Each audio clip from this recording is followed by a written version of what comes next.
हमारे जो caretaker prime minister काकड़ साहब जो हैं उन्होंने एक बयान दे दिया, वेस्टर्न कंट्री से ज़्यादा पाकिस्तान का मीडिया फ्री है। अच्छा, वो वैसे सही कहते हैं। रेगुलेशंस अगर आप देखें तो वो तो अमेरिका इंग्लैंड वगैरह में बहुत ज़्यादा है पाकिस्तान से। हाँ जी। पाकिस्तान में तो कुछ भी नहीं है, लेकिन पाकिस्तान में 7 शुमाली इलाका जात की सैर हो जाती होती है। पाकिस्तान में चलता शो बंद हो जाता होता है। पाकिस्तान में चलता शो म्यूट हो जाता होता है। तो अस्सलाम वालेकुम, मुझ पर शो में बहुत बहुत खुश आमदीद। मैं हूँ असद नज़ामी, मेरे साथ हैं अली आफ्ताब। शो को प्लीज़ लाइक और शेयर करें, चैनल को जरूर सब्सक्राइब कीजिएगा। सर कैसे हैं? सर मैं तो ठीक ही हूँ। मुझे आज आप खिले हुए लग रहे हैं, कहीं आप अपने शोबे की खबर तो नहीं कोई ले आए? सर मैं लेकर आया और मैं भरा पड़ा हूँ उसके ऊपर। ये डायरेक्टली मेरा शोबा नहीं है, लेकिन इनडायरेक्टली मेरा शोबा, मुझे इसकी जांच है। खबरें 2-3 इस किस्म की हैं कि ये हर साल होता है कि टेक्स्ट बुक बोर्ड जो होते हैं सूबाई, हर सूबे के, वो अपना अपना टेंडर निकालते हैं कि जी इतनी किताब हमें इस दफ़ा छपवानी है मार्केट से। और वो पंजाब के अंदर तो मेरे ख्याल में कोई 9 करोड़ किताब है। तो 9 करोड़ किताब ये पब्लिक सेक्टर में ज़्यादातर डिस्ट्रीब्यूट होती है, और कुछ प्राइवेट इदारे भी इसको लेते हैं, और जो बच जाती है वो फिर इन जगह चली जाती है जो आपके उर्दू बाज़ार टाइप मार्केट्स हैं, और वहाँ से फिर आप इसको ख़रीदते हैं। लेकिन ये बड़े सालों से हो रहा है। खबर ये थी कि जो कागज़ की कीमत है वो बढ़ना शुरू हो गई है। वो पिछले 3-4 दिन में, हफ्ते में 3 रुपये 4 रुपये किलो होते होते मेरे ख्याल में आपको 37 रुपये किलो के ऊपर आपको कागज़ का रेट जो है वो पहुंचा हुआ है, जो कि ठीक है, लेकिन ये भी और बढ़ेगा। उसकी वजह ये है कि होता ये है कि जितने ये जो प्रिंटर्स होते हैं ना, इनकी 2 रेवेन्यू स्ट्रीम्स होती हैं, और कुछ जो प्रिंटर नहीं होते उनकी भी एक रेवेन्यू स्ट्रीम होती है, वो पेपर होता है। सो जब टेंडर खुलता है ना, तो हमारी जो लोकल मिल्स हैं, जिसमें से एक पैकेजेस है, एक मंडियाली है और एक अदद और है, फ्लाइंग शाइंग वाले जो हैं, वो उनसे ना पेपर ढेर सारा ले लेते हैं। बहुत सारा करोड़ों रुपए का पेपर जो है वो पहले ही लेके रख लेते हैं। जब टेंडर अवार्ड हो जाती है तो फिर जो पेपर वाले हैं उनके पास पेपर नहीं होता, वो बनाने के प्रोसेस में वापस आ जाते हैं। लेकिन जिनके पास, जिन्होंने होल्ड किया होता है, वो फिर उसको महंगी कीमत में बेचते हैं, क्योंकि उनकी डिमांड बहुत ज़्यादा हो जाती है, सप्लाई होती कोई नहीं है। सो इस वजह से ये कीमतें ऊपर जा रही हैं। और इसके अंदर 2 किस्म की होती हैं, वेरिएशन होती है कागज़ की। एक तो होता है अंदर का जो सफ़ों का कागज़ होता है, वो हमारा अमूमन जो लोकली मेड पेपर होता है उसी से होता है, लेकिन वो इतना को हाई क्वालिटी पेपर नहीं होता। लेकिन जो ऊपर जैकेट होती है, जिसको आप टाइटल कहते हैं, वो सारी जो है वो इम्पोर्टेड पेपर से होती है, और उसकी कीमत खासी ज़्यादा होती है, और वो फिर इंडेंटर मंगवा के देता है आपको, आप उससे लेते हो। सो बेसिकली पेपर भी ऑन पे बिकता है। पेपर ऑन पे बिकता है, पेपर ऑन पे, ये हमेशा से हो रहा है। और मैं देखिए, अगर एक फ्री मार्केट फोर्सेस जो हैं उनके अंदर इस किस्म की चीज़ अगर हो रही है तो इसमें कोई बात है, तो मतलब उस तरह से टेक्निकली अनएथिकल तो कह सकते हैं आप एक हद तक इसको। लेकिन आपके पास परचेजिंग पावर थी और होल्डिंग पावर थी और वेयर हाउसिंग थी, तो आपने एक प्रोडक्ट में इन्वेस्ट कर दिया। अब उसकी डिमांड बढ़ गई है, आपके पास ये इन्फॉर्मेशन थी तो आप उसको महंगा बेच रहे हैं। ये तो मतलब इसी तरह होता है, बहुत चीज़ों में होता है। असल में ना पाकिस्तान जैसे मुल्क में प्रॉब्लम ये है कि ये इन्फॉर्मेशन तो बहुत ही सादी किस्म की है। मतलब ये तो मुझे भी पता है कि हर साल किताब छपनी है। नहीं। अच्छा, सरकार अगर चाहे तो सरकार वही बात है कि दोबारा इंपोर्ट कर सकती है, कि अगर उनको पता है कि किसी ने होल्ड कर लिया है तो हम दोबारा इंपोर्ट कर लेते हैं और हम उनसे नहीं खरीदते ऑन पे। लेकिन पाकिस्तान में हर 3-4 महीने बाद, क्योंकि डॉलर का रेट ऊपर चला गया होता है, तो वो जब दोबारा इंपोर्ट भी करेंगे तो पड़ेगा मोर और लेस उतने का ही जितना आपको होल्डर बेच रहा है। तो वो बात वहीं पे आगे गवर्नमेंट इसमें सिर्फ टेंडर करती है। 2 चीज़ें गवर्नमेंट के जिम्मे होती हैं, टेंडर करना और किताब का जो डिजिटल डिज़ाइन है। हाँ, सो यानी कि अगर मैं इंपोर्टर हूं तो मैं अगर इंपोर्ट भी कर लूं तो बात सरकार को तो उतने का ही पड़ेगा जितने का होल्डर के से पड़ेगा, क्योंकि उसने पहले उठा लिया। अच्छा, और इसमें फिर ये भी होता है कि इसमें एक तीसरी भी एक है लेबर फोर्स जो कि इस सीज़न में बहुत एक्टिव हो जाती है, वो है बाइंडर्स।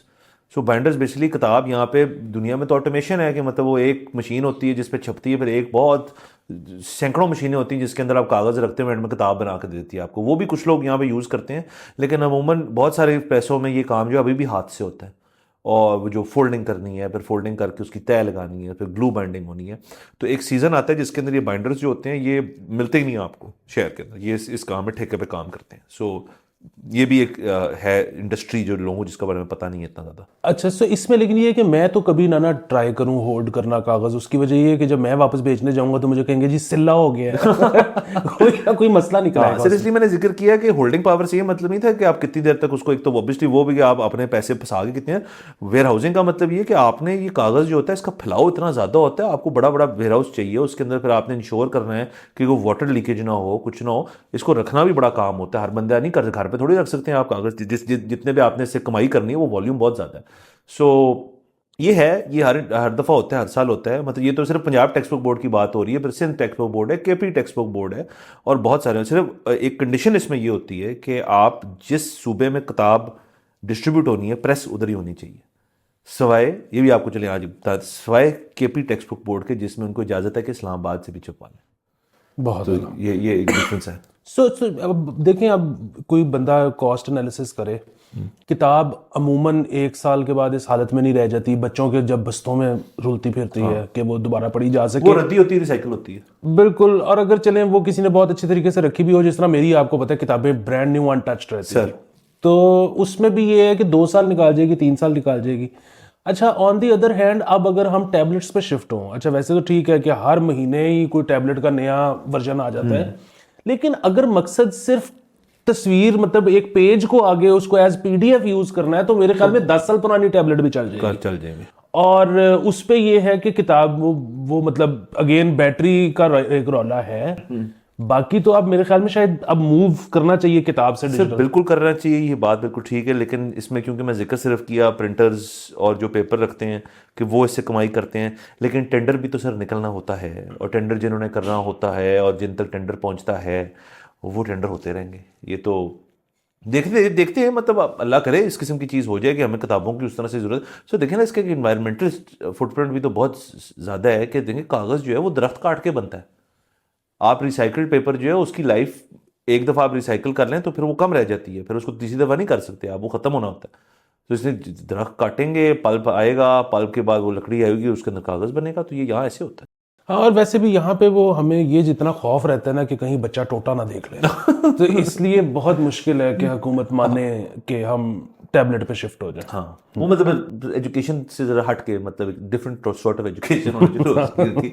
बहरहाल चलें, ये तो ये बात रही एक बहुत ही मुस्बत। इसमें ऑब्वियसली मुस्बत बात ये थी कि मतलब किताबें बन रही हैं, फोकस है जारी पब्लिक सेक्टर में, जारी किताबें तो मिलनी चाहिए ना बच्चों को, जैसे जो भी उसके पीछे अनासर हैं। हाँ बिल्कुल, नहीं देखिए इसमें मुस्बत ज़्यादा पहलू ये है कि किताबें महंगी हो रही हैं, शायद नापैद हो जाएं, और हमारा जिस तरह का टेक्स्ट बुक है वो मतलब जिस तरह का करिकुलम है, ये बच्चे ना ही पढ़े तो अच्छा है। बिल्कुल। अच्छा सर, आगे चलते हैं। हाई कोर्ट की तरफ से, लाहौर हाई कोर्ट की तरफ से बहुत ही मुस्बत खबर कि जो ख़वातीन वकला है हमारी कम्युनिटी जो है, उनके लिए लाहौर हाई कोर्ट की प्रेमिसेस पर ही एक डे केयर सेंटर बनाने का फैसला लिया गया है, जो कि मेरे ख्याल में इस दफ़ा ये कर पाएंगे। ये पहले भी एक दफ़ा जिक्र हुआ था इस चीज़ का, लेकिन आई थिंक अब ये एक्चुअली करने लगे। ये तो बहुत मुस्बत बात है, ये बड़ी मुस्बत बात है। और ये जो है ना, 2 तरह से मुस्बत है। एक तो जाहिर है वर्किंग वुमेन के लिए आसानी है कि अगर डे केयर होगा, दूसरा ये है कि शायद हमारा खौफ अदालतों से कम हो। एक बच्चा पला बड़ा ही अदालत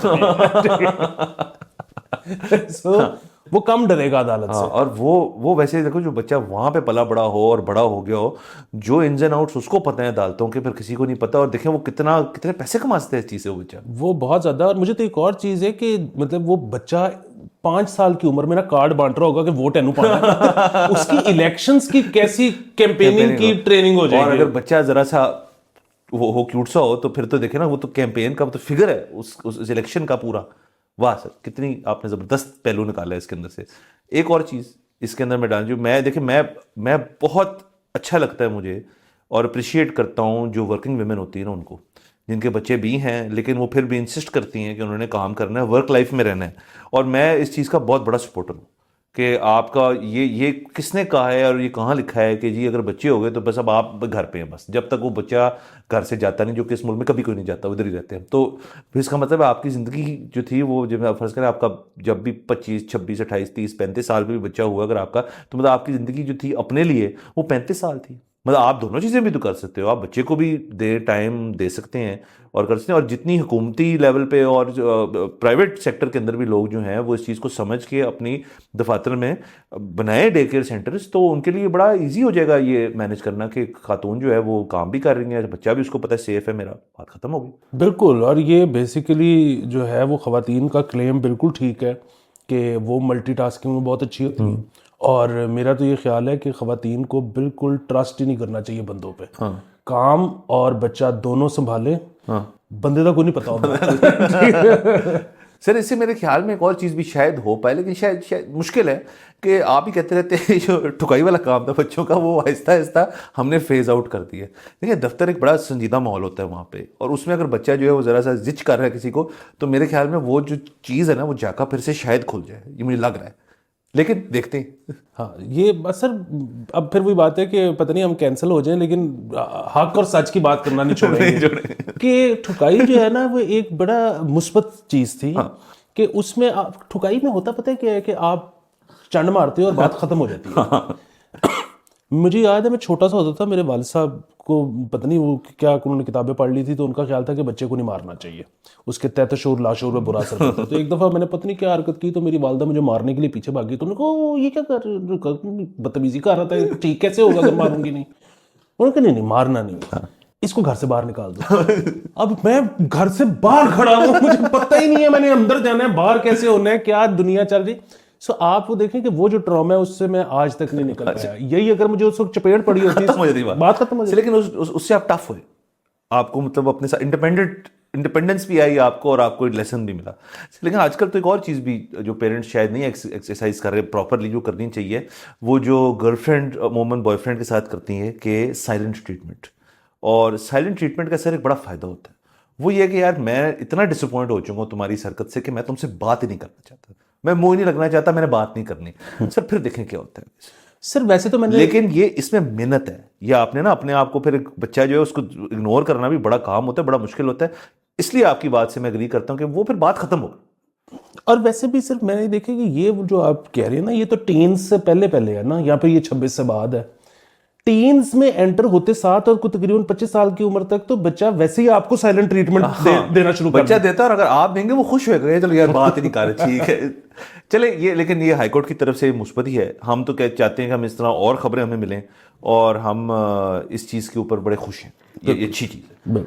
आगे चलते हैं। एक और खबर, आज से कुछ देर पहले हमारे जो केयरटेकर प्राइम मिनिस्टर काकड़ साहब जो हैं वो डेवोस में थे, और डेवोस की साइडलाइंस पे जो कुछ गुफ्तगू होती है उन्होंने एक बयान दे दिया, और वो ये था कि पाकिस्तान से ज़्यादा, वेस्टर्न कंट्री से ज़्यादा पाकिस्तान का मीडिया फ्री है। वाह, मतलब उन्होंने इस किस्म की को बात की थी। तो वो तो चलिए एक अलग बहस है कि कितना फ्रीडम है और कितना नहीं है। अच्छा वो वैसे सही कहते हैं, मतलब वो सही इस तरह से कहते हैं कि रेगुलेशंस अगर आप देखें तो वो तो अमेरिका इंग्लैंड वगैरह में बहुत ज़्यादा है पाकिस्तान से। हाँ जी, पाकिस्तान में तो कुछ भी नहीं है, लेकिन पाकिस्तान में 7 शुमाली इलाका जात की सैर हो जाती होती है। पाकिस्तान में चलता शो बंद हो जाता होता है, पाकिस्तान में चलता शो म्यूट हो जाता होता है। तो हाँ, अभी कुछ दिन पहले ही आपने शायद देखा हो, मतलब सेंसरशिप की बात हो रही है कि एक क्रिकेट मैच, हमारे न्यूजीलैंड वाला क्रिकेट मैच जो था, उसमें किसी एक पॉइंट पे स्टैंड्स के ऊपर जब कैमरा गया, पीटीवी दिखा रहा था मैच, तो वहाँ पे हमारे साबिक चेयरमैन पीटीआई, साबिक प्राइम मिनिस्टर कासिम के अब्बा की तस्वीर जो है वो बहुत नुमाया थी, बहुत बड़ा बंदा बोर्ड लेके स्टेडियम में पहुँच गया, तो पीटीवी ने ट्रांसमिशन बंद कर दी वहाँ पीटीवी का स्लोगन। तो ये लेकिन ये दुनिया में कहीं नहीं होता, ये है बात, ये हमने इसको मास्टर किया इस चीज़ को, ब्लीपिंग का। तो लेकिन उसके बाद ये हुआ कि एक बड़ी मशहूर एक सहाफ़ी हैं, क्रिस्टीना लैम उनका नाम है, उनकी ट्वीट आ गई, जो ट्वीट कहती है कि जी अगर इतना ही फ्री है आपका मीडिया, तो आपके जो ये 8 तारीख को इलेक्शन हो रहे हैं, इसके लिए क्यों नहीं आप आने दे रहे किसी इंटरनेशनल सहाफ़ी कम्युनिटी से किसी को। तो वो बड़ा उनका वो तो सवाल तो बड़ा पते का था, लेकिन उसके ऊपर जवाब कुछ दिन नहीं आया। आज के रोज़ उसके ऊपर जवाब जो है वो हमारे जो इन्फॉर्मेशन मिनिस्टर हैं मुर्तज़ा सोलंकी साहब, उन्होंने दे दिया। वो जवाब क्या दिए, वो बाकायदा प्रेस कॉन्फ्रेंस के अंदर उन्होंने इसको भी एक फैक्टर इन किया कि जी इंटरनेशनल मीडिया को पूरी दावत है हमारी तरफ से, हमने फॉरेन ऑफिस को कह दिया कि आप उनको कह के आएँ और इंडिपेंडेंट तरीके से आप ऑब्जर्व का लफ्ज़ उन्होंने को 8.5 दफ़ा इस्तेमाल किया कि ऑब्जर्व कर सकते हैं आप। सर ये बड़ी अच्छी चीज़ है, ये होनी चाहिए, हर दफ़ा काइंड ऑफ होती भी है। सो मतलब लास्ट टाइम मुझे याद है कि आने तो दिया था और उन्होंने ऑब्जर्व भी मतलब किया था। मतलब अब जाहिर है जितने लोगों ने अप्लाई किया था सबको वीज़ा मिला था कि नहीं, लेकिन बहरहाल कुछ तो आए थे। लेकिन उसमें ये शिकायत रही थी कि बलूचिस्तान नहीं जाने दिया था सबको। सो अब वहाँ पे आपको पता है रिजल्ट भी लेट आया, सब कुछ लेट होता है। तो ये तो है सर। और देखिए इन्होंने लफ्ज़ ऑब्जर्व जो है वो गलत है, रिपोर्ट होना चाहिए था ना। अब ऑब्जर्व का मतलब ये तो नहीं है कि सहाफ़ी वहाँ से अमेरिका से उठ के आएगा यहाँ पे लाहौर NA 127 में जाएगा और ऑब्जर्व करके कहेगा बड़ा मजा आया मैं आपका ये तो नहीं करेगा ना, उसके बाद रिपोर्ट भी तो करेगा ना, उसको नौकरी में भेजा उसको तो ये देखते हैं सर। एक लेकिन खदशा जो आपका था वो मैं आपके तवज्जुह से यहाँ शेयर करना चाहता हूँ, जिसको आपको बहुत खासी आपको बुरी लगती है चीज़, कि जो इंटरनेट की बंदिश है वो भी मुतवक्की है इलेक्शंस के दौरान। और मेरा if memory serves me right, पिछले इलेक्शन में भी कुछ देर के लिए शायद इंटरनेट बंद किया गया था।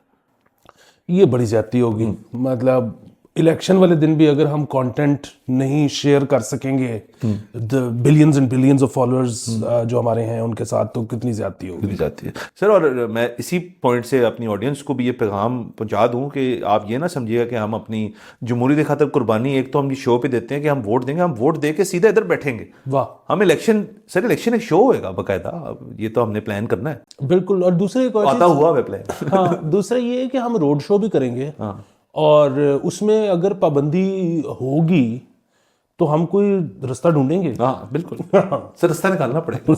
इसी तरह तो देखें ना, पहिया चलेगा आगे। बिल्कुल, हम पानी की तरह हैं, हम जगह तलाश कर लेते हैं।